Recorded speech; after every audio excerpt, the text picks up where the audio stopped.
Hey guys, Jay Senior here, and I've been working on Instagram trying to find the best ways to increase engagement on my posts. So I've come away with 3 tips that I think can be really useful for every single person to apply to their Instagram, whether you're a musician and you're just trying to get your music seen by more people, or you're a business owner.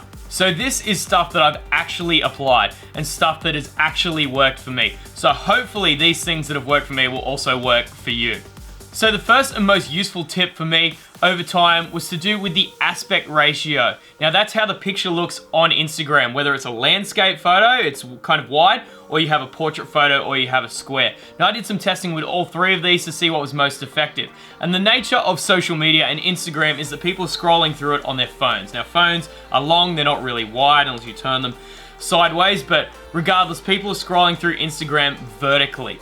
That means that you want to have your photos vertical because they take up the most space on someone's screen. If you scroll through Instagram, you'll look at a landscape photo and you'll see that they're quite small. They don't take up that much of the screen, so they can fit in the whole width of the photo. The square ones, they take up a little bit more room on the screen. However, the portrait ones nearly take up the full screen in some cases if you use the right aspect ratio. So the maximum aspect ratio to get the most amount of room on the screen is 4:5 in a portrait fashion, okay? So that's 4 width and 5 in length. You'll see that a lot of the biggest Instagram accounts use this portrait style of aspect ratio purely for that reason, because it takes up more room on the screen, so people see more of it and they get more engaged with it because it is bigger.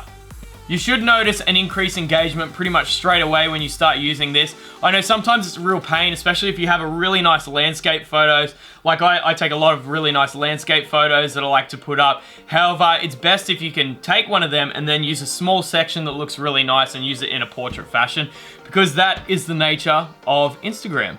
So the second point is kind of a really obvious one, but a lot of people miss it, and that's that your photos have to be quality. If you're just sharing trash photos, then they're not going to get the engagement that you're after.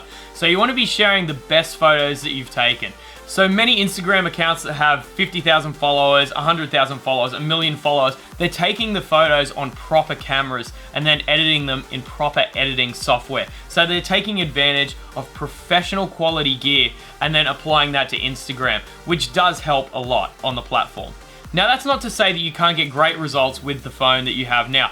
The cameras on phones are fantastic, and in some cases, if you're not sure of how to operate a DSLR, then you can get better results on a phone. So you want to make sure that you're sharing the best, because it's basically your profile. No matter what you're doing, you want to have things that are really quality attached to your name.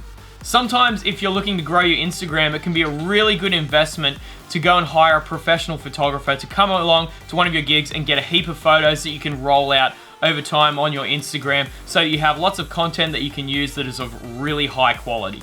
Now the most important thing isn't what camera that you're using. The most important thing that I think with photos is composition and lighting.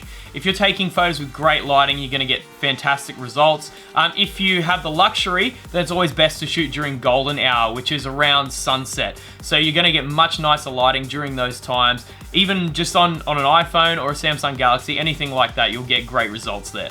Okay, and the final tip that I want to share with you guys, which is something that I was going to work on a lot more over the next year or so, was being able to tell a story. Now, something that's really important with social media is sharing. Now, the reason that people share things is because it makes them feel something, whether it makes them feel happy, or they think it's really cute, or they think it looks amazing, it's really dramatic. It makes them feel something. So part of what you're doing with your photos, which also should be making people feel things, is sharing a story that's going to connect with people, that connects them to you.